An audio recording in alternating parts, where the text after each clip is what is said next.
Osvrnimo se na utakmicu, uzvratnu utakmicu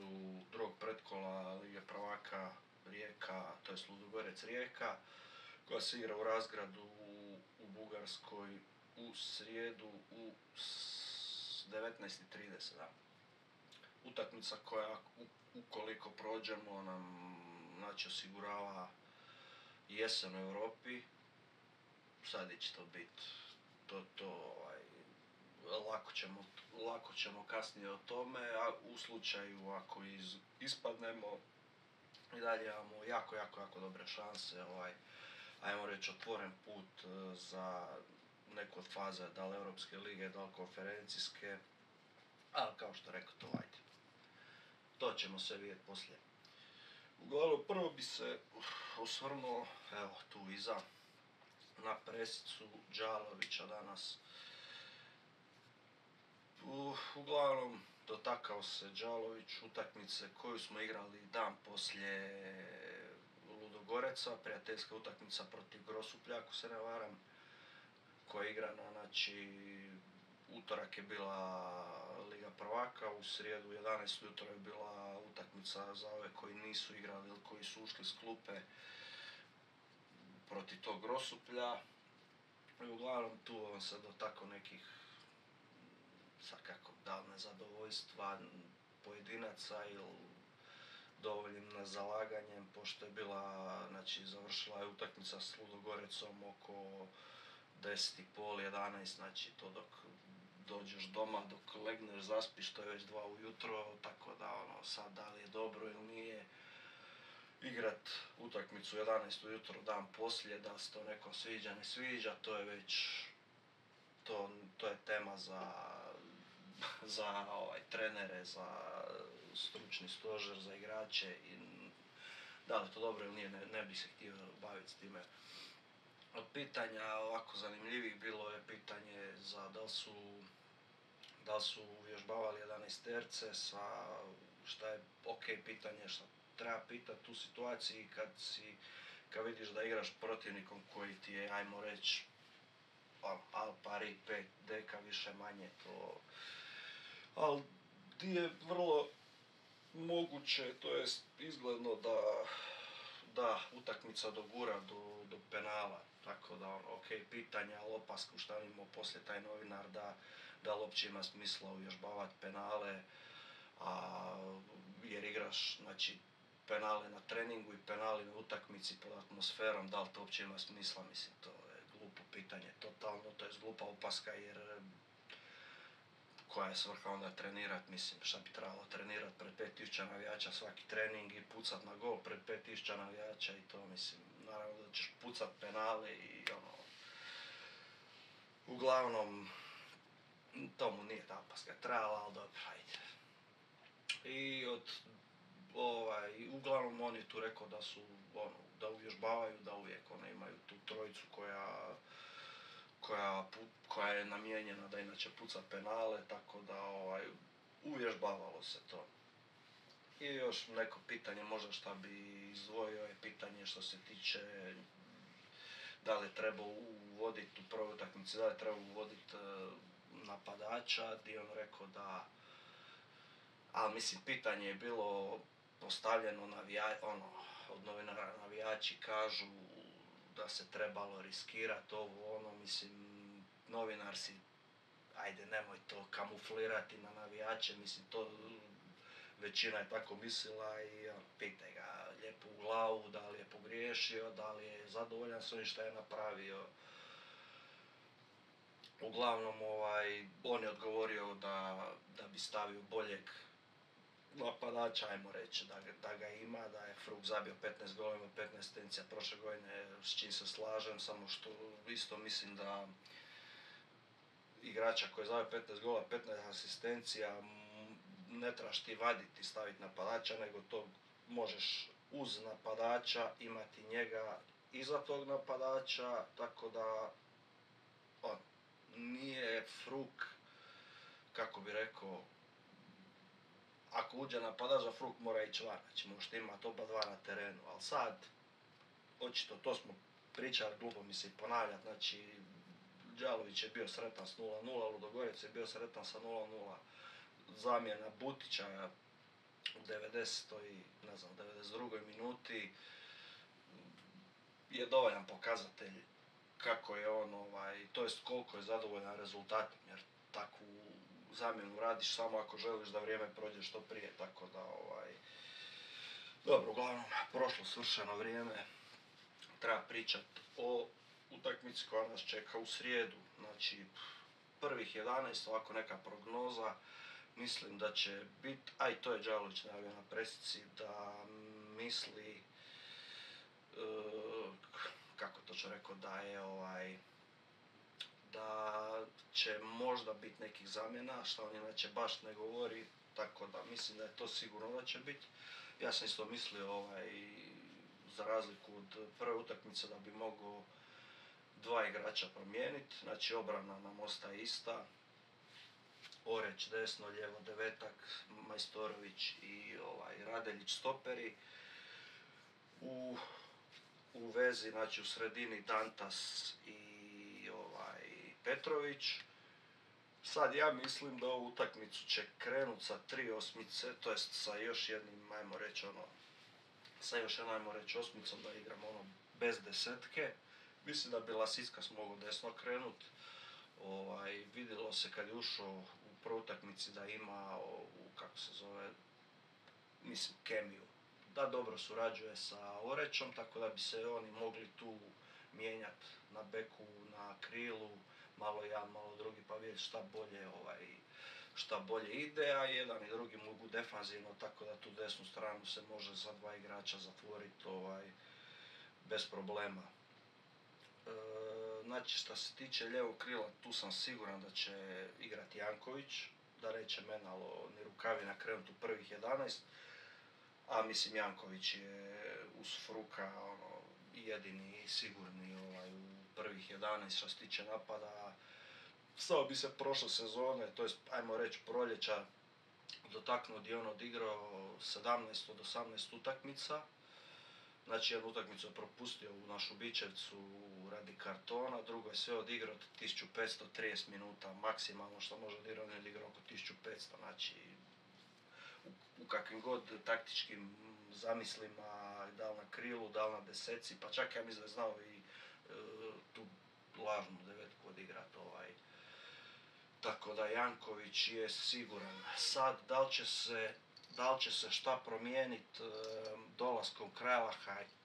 dolaska Krajlaha Jankova, ne znam. Da li će oni dalje biti, znači, svih 90 minuta, svaku utakmicu unutra, ne znam, ali dobro, to ćemo pustiti kako budu i odlasci, i dolasci, još i transferi, ali sad kakva je situacija, mislim da je sigurno da će on krenuti na lijevom beku, lijevom krilu i mislim da ćemo igrati bez klasične desetke, nego ajmo reći s 3 osmice ili jedna šestica, 2 osmice, Gojak, Petrović i Dantaš. To je to isto, znači problem koji bi mogao biti su, znači, ta naša gostovanja koja su prošle godine bila ispod prosječna, to jest od proljetnog dijela prvenstva smo 9 utakmica odigrali,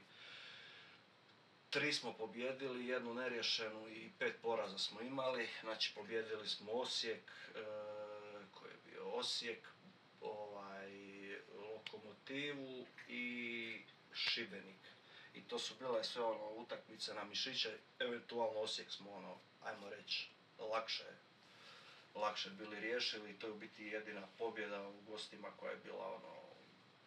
ajmo reći rutinska, tu protiv Šibenika i protiv Lokomotive, sjetimo se onih obrana Zlomislića, prečki Šibenika, pa Džuahra zabija za 1:0, uglavnom preživjeli smo to i protiv Lokomotive kad je Fruk balon poklopio i volejem zabio za 1:0. Znači, to je bilo prošle godine u gostima loše jako,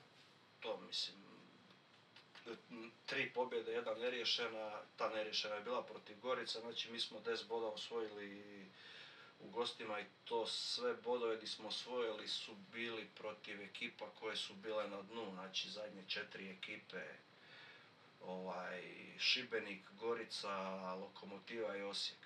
Od 5 ovih prema gore, šta su, znači sve smo izgubili, sva gostovanja, tako da imamo problem u gostima.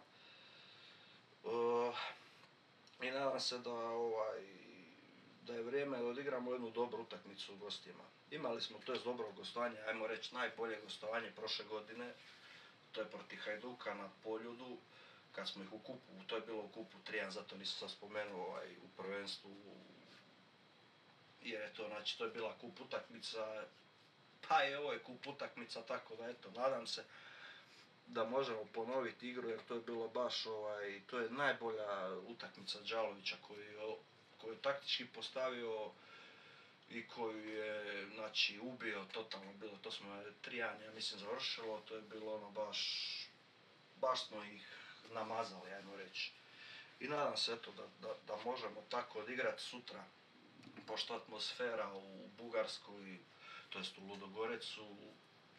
nije sad neka specijalna, nema sad tu nekog pritiska velikog, njima dolazi na utakmicu između 4-4,5 tisuća navijača, jedno ako dođe neki Atletik Bilbao ili tako nešto, se skupi njih 7, oni imaju kapacitet od 10 i ne znam koliko, 10.000 malo više, tako da oni ni pol stadiona ne mogu napuniti, tako da sutra je atmosfera, to jest preksutra, atmosfera u Bugarskoj ne bi trebala biti neka da se noge sasijeku i da ne znam bunkerica ili tako nešto. A uglavnom i to što možemo očekivati od utakmice, uglavnom fokus opet po meni će biti na obranu, znači da se što bolje obrani, ako kakva kontra sjedne. Da, i to isto sam htio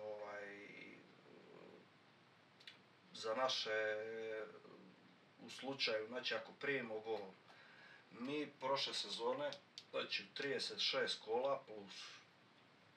plus kup koliko ima, to jest 36 kola plus kup, nijednu utakmicu koju smo gubili nismo okrenuli, nismo pobjedili na kraju, što je isto znači osvojiš prvenstvo, dosta čudna situacija. Uglavnom kad primimo mučimo se izjednačiti, pobjedili nismo nijednom, tako da sutra ako prvi primimo gol, mislim da bi moglo biti problema. Nadam se, sad imamo opet tu veću klupu. Prošle godine nisu stajemo tu previše ni mijenjati, ima 13-14 igrača koji su konkurirali za ekipu. Sad si dobio tu širinu, tako da nadam se da i u slučaju ako primimo prvi gol da bi mogli dobro odreagirati. Rekao je Đalović da ima spreman plan, nadam se da ga stvarno ima, jer prošle sezone trenerski rukopis, kako želiš, vizije i to sve najviše se vide u trenucima kad gubiš, kad treba nešto promijeniti. Kao što sam rekao, mi nismo ni jednu utakmicu koju smo gubili prošle godine okrenuli, to jest pobjedili, tako da valjda će biti sad bolje. I problem jedino što nemamo navijača, znači sve 3 kvalifikacijske utakmice u gostima što ćemo sigurno igrati su bez Armade, bez naših navijača, to radi onih sranja što su bili u Ljubljani. Prošle godine smo dobili 3 utakmice bez gostujućih navijača, suspenziju, tako da eto, falit će sigurno, ali eto šta je tu, mislim, Europa, tako je kako je, kakva su sranja bila, oni prekidi to, 3 utakmice, sasvim ok, kazna. Znači, u slučaju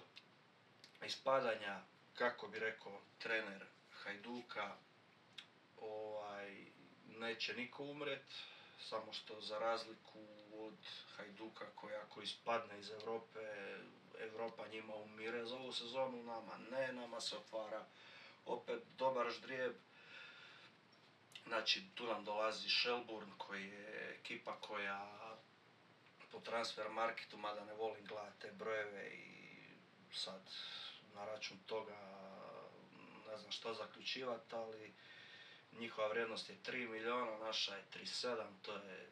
12 puta veću vrijednost ekipe imamo, tako da mislim da i u slučaju spadanja imamo dobru šansu za izboriti bar Europsku ligu ili konferencijsku. Samo što u slučaju prolaza Shelbourna bili bi ne nositelji u play-offu, di jako dobrih ekipa ima i to bi bilo dosta teško za preći, mada nikad ne znaš. To je isto čudna situacija, znači u slučaju prolaza Ludogoreca igramo sa 90% sa Ferencvarošom, kojeg u slučaju da izbacimo ili u slučaju da ispadnemo od njih bili bi nositelji ili u play-offu Lige prvaka ili bi bili nositelji u play-offu Europske lige. To je jako bitno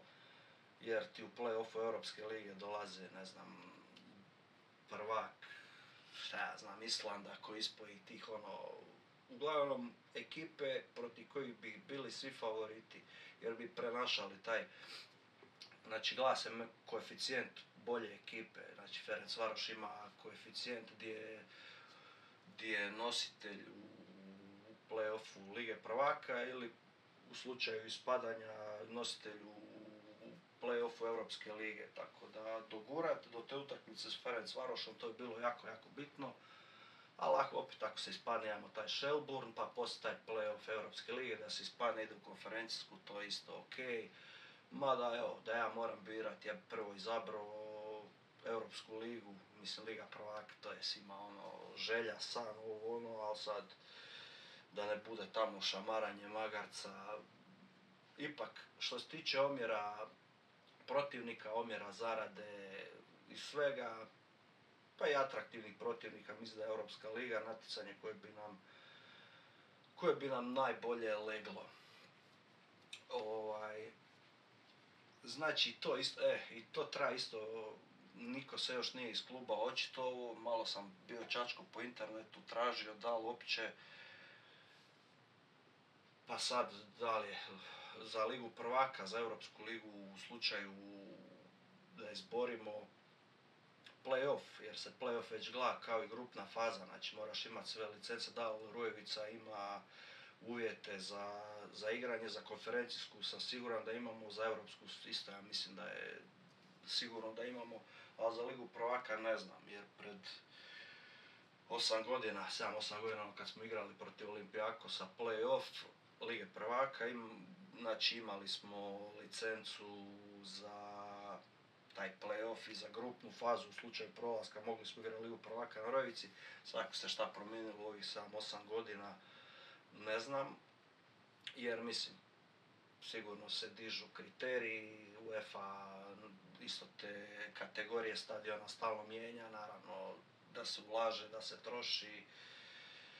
i mislim i VAR je u međuvremenu uveden,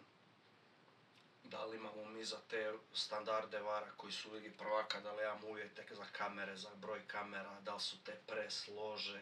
press zone, kako se već zovu, da li, ne znam, pokrivenost krovom, tribina ili šta već.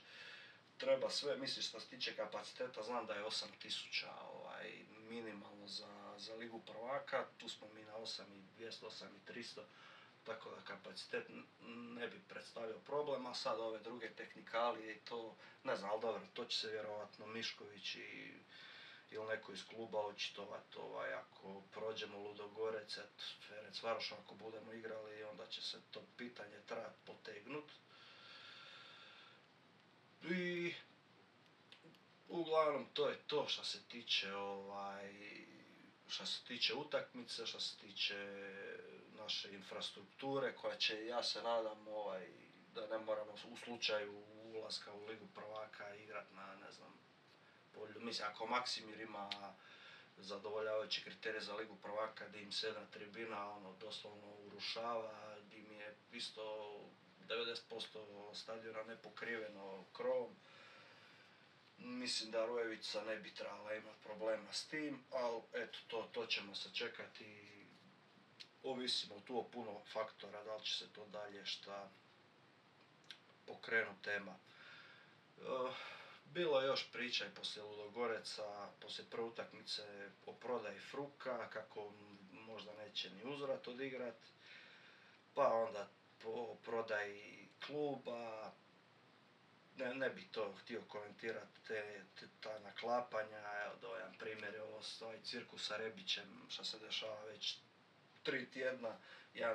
jedan dan je pred potpisom, drugi dan je, ne znam,